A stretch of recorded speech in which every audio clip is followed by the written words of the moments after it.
que nous attendons déjà, c'est déjà partager les préoccupations. Les préoccupations majeures, les défis au niveau du secteur de l'eau et au niveau de la GIE. De faire en sorte qu'on partage aussi les expériences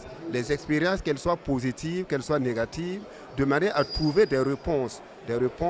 Et peut-être que nous avons failli dans un certain nombre de mises en œuvre d'actions. Il y a des gens qui ont des expériences positives et nous allons partager ces expériences et aussi tisser des relations. Des relations, ça permet aux acteurs de mise en œuvre de l'agir, aux acteurs de l'eau, donc de pouvoir se rencontrer, donc de proposer des actions. Et nous avons vu qu'il y a des gens qui ont fait des actions concrètes sur le terrain que nous pouvons vraiment dupliquer. Nous aussi, nous avons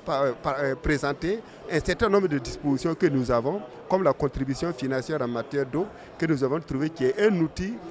innovant, et opérationnel et endogène qui permet en tout cas de suppléer tout un petit peu, en tout cas aux difficultés de ressources financières et qui tendent à opérationnaliser le fait qu'on dise que l'eau doit financer l'eau. Ce thème vient en droite ligne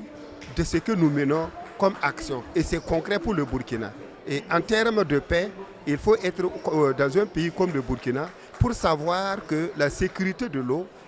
doit participer à la paix parce que dans notre contexte, avec la rareté de la ressource et avec le développement économique, donc il y a un conflit, il y a des conflits au niveau de l'usage de l'eau, au niveau de la ressource en eau, au niveau de la politique, qui fait que tant que nous ne sécurisons pas l'eau, non seulement en quantité pour les usagers et aussi en qualité, donc nous avons effectivement des conflits perpétuels. Donc, et c'est tellement trivial à notre niveau que nous trouvons que c'est vraiment, on ne pouvait pas trouver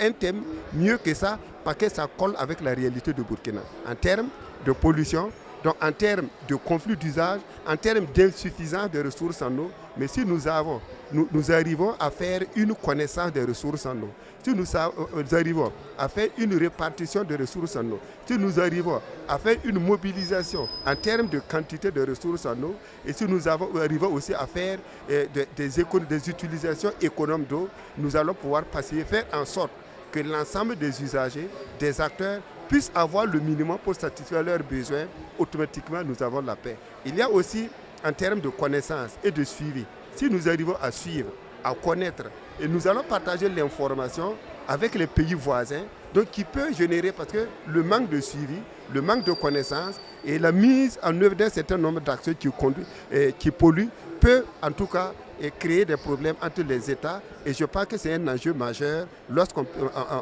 dit que la sécurisation de l'eau, donc pour la paix, donc c'est la paix au niveau national, mais la paix aussi au niveau transfrontalier, parce que la connaissance, la mobilisation, l'information et le partage d'informations permet en tout cas d'avoir une certaine paix sociale au niveau national et au niveau régional. S'il y avait une mesure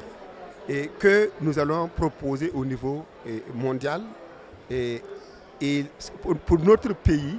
la préoccupation, c'est la connaissance des ressources, la connaissance et la mobilisation des ressources en eau. Parce que pour pouvoir suivre, pour pouvoir partager, il faut connaître les ressources en eau. Nous avons dans notre pays